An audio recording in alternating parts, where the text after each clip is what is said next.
Je perds mon prénom, c'est plus Lilian ou Lico comme ma mère m'appelait, mais on me désigne à travers ma couleur de peau et on me fait comprendre que être noir c'était être inférieur, que être blanc c'était mieux.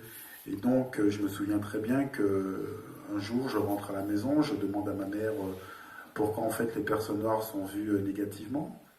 Et ma mère m'a donné une très mauvaise réponse. Elle m'a dit c'est comme ça, les gens sont racistes et ça ne va pas changer. C'était une très mauvaise réponse parce qu'elle me faisait croire que tout le monde était raciste. Quand elle disait les gens sont racistes, bien évidemment, elle disait les blancs sont racistes. Et elle me disait aussi que c'était une fatalité, que les choses n'allaient pas changer. Et heureusement, j'ai eu la chance de lire, de rencontrer des gens qui m'ont donné à comprendre le pourquoi du racisme. Et donc voilà, et depuis lors, j'ai toujours essayé de comprendre pourquoi il y avait cette façon de percevoir les gens à travers la couleur de peau.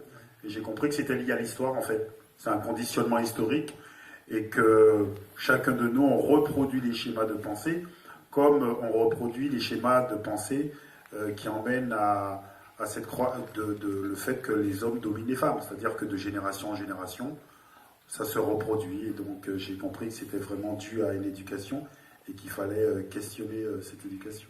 On ne naît pas raciste, on le devient. Donc ça se déconstruit. C'est ce que vous dites. Ah ben complètement, voilà pourquoi il faut le déconstruire. Et d'ailleurs, en discutant avec mes enfants, j'ai compris aussi que parfois, c'était moi qui les éduquais dans un sens. Par exemple, un jour, je me souviens très bien, je parlais avec Kefren, mon deuxième fils, il devait avoir 4-5 ans à l'époque. Nous étions en Italie et un jour, j'arrive, je lui dis tiens, mon chéri, t'es le seul noir de ta classe? Et lui, il me regarde et il me dit mais papa, je suis pas noir. Et là, je me dis, oh là là, le mec, il a un problème, il n'assume pas sa couleur de peau. Je lui dis, ah bon? Il me dit, non, je suis marron. Et je dis, mais mon chéri, les autres, ils sont de quelle couleur? Ben, ils sont roses. Et donc, en fait, on voit que ce sont nous, les adultes, parfois, que nous éduquons dans un sens.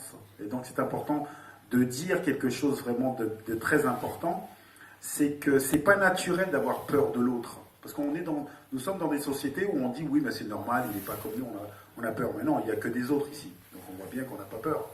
Donc c'est vraiment une éducation. Et donc il faut questionner cette éducation. Yves Coppens, vous vouliez dire? Non, juste une petite parenthèse personnelle. C'est personnel, hein, pardon, ça n'a pas beaucoup d'intérêt, mais c'est sûrement amusant pour Lilian. Moi, quand j'étais gosse, j'étais donc en Bretagne, et je pleurais de ne pas être noir. C'est vrai.